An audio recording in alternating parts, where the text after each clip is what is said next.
اور یہ جو آپ نے دوسرا سوال کیا یہ اس سے پوچھو جو یہ بات اٹھاتا ہے. افغانستان کے विदेश मंत्री आमिर खान मुत्ताकी इस वक्त भारत की आधिकारिक यात्रा पर है. अफगानिस्तान में तालिबान सरकार के बनने के बाद मुत्ताकी की ये पहली भारत की यात्रा है. उन्होंने आज विदेश मंत्री एस जयशंकर से वार्ता की. इस दौरान उन्होंने कहा कि भारत और अफगानिस्तान में हमेशा दोस्ती बनी रहेगी. दरअसल अफगानिस्तान के विदेश मंत्री आमिर खान मुत्ताकी ने शुक्रवार को कहा कि इस्लामिक अमीरात किसी भी ताकत को अन्य देशों के खिलाफ अफगान क्षेत्र को धमकाने या उसका इस्तेमाल करने की अनुमति नहीं देगा. नई दिल्ली में विदेश मंत्री एस जयशंकर के साथ वार्ता में उन्होंने ये बातें कही. अफगानिस्तान के विदेश मंत्री मुत्ताकी ने एस जयशंकर से मुलाकात के बाद भारत की जमकर तारीफ की. उन्होंने अपने बयान में कहा कि अफगानिस्तान ने कभी भी भारत के खिलाफ बयानबाजी नहीं की और हमेशा भारत के साथ अच्छे संबंधों को महत्व दिया है. बता दें कि अफगानिस्तान में तालिबान सरकार के विदेश मंत्री मुत्ताकी के यूपी के सहारनपुर जिले में स्थित दारुल उलूम देवबंद के दौरे की चर्चा भारत अफगानिस्तान से लेकर पाकिस्तान तक है और आज वो देवबंद के दारुल उलूम में भी जाएंगे, जिसे लेकर खासी तैयारी की जा रही है. देवबंद में जब लोग जा रहे हैं उधर क्या करता है?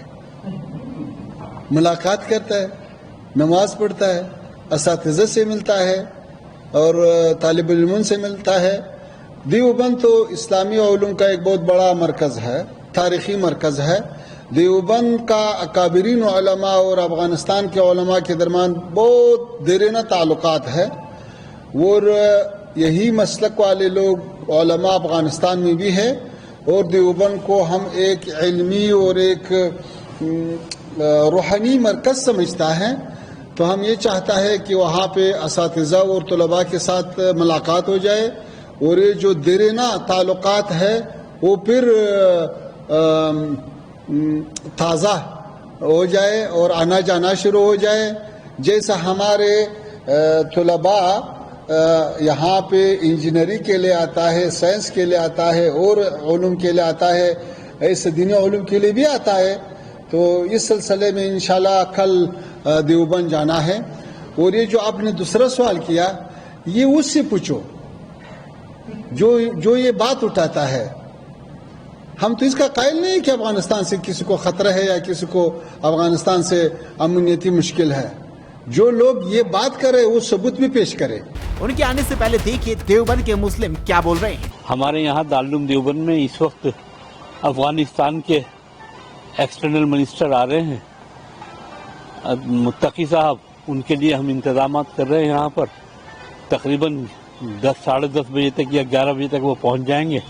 यहाँ पर आने के बाद में वो पहले दीक्षा लेंगे, तालीम हासिल करेंगे, इजाज़त हदीस लेंगे.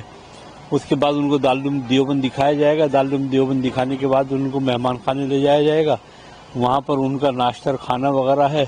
उसके बाद 3 बजे यहाँ पर प्रोग्राम होगा जिसमें वो आवाम से खिताब करेंगे. अच्छा, किस तरह की तैयारियां आप लोगों ने उनके आने पर की? देखिए, जो हमारे तो मेहमान आते रहते हैं और जाहिर बात है हिंदुस्तान के मेहमान हैं वो, और हमें हिंदुस्तान के मेहमान का ख्याल रखना है. हमारे कंट्री के गेस्ट हैं तो हम उनका इसी एतबार से इस्तकबाल कर रहे हैं जैसे कंट्री के गेस्ट का किया जाना चाहिए. और कुछ क्या विशेषताएं इस प्रोग्राम को लेकर? कोई खास विशेषता नहीं है, बस हमारे तो नॉर्मल आते रहते हैं मेहमान. दरवाजे दारुल के सबके लिए खुले रहते हैं. बस ये एक उनका प्रोग्राम रखा गया है जिसमें वो स्टूडेंट से और यहाँ पे जो जनरल पब्लिक आ सकती है उससे एड्रेस करेंगे. कल आपने उनका एक बयान भी सुना होगा, दिल्ली में थे वो, उनसे पूछा गया कि आप देवबंद जा रहे हैं तो उन्होंने बहुत प्यारा जवाब दिया उसका कि देवबंद एक दारुल देवबंद तो असल में देखिए एक एकेडमिक लीडर है, इंटरनेशनल एकेडमिक लीडर है. यहाँ पर सभी आते हैं और हर एक से इसका एक ताल्लुक है. जो भी एकेडमिक होगा, जो भी शिक्षा से ताल्लुक रखने वाला होगा, वो किसी भी धर्म और समाज का हो, अगर वो वाकई शिक्षा से संबंधित है तो दारुल देवबंद से वो यकीनी तौर पर मुतारिफ होगा, इंट्रोड्यूस होगा, जानता होगा और यहाँ से एक ताल्लुक रखता होगा, यहाँ आना चाहेगा और दारुल देवबंद की शिक्षा पद्धति को देखना चाहेगा कि दारुल देवबंद है क्या.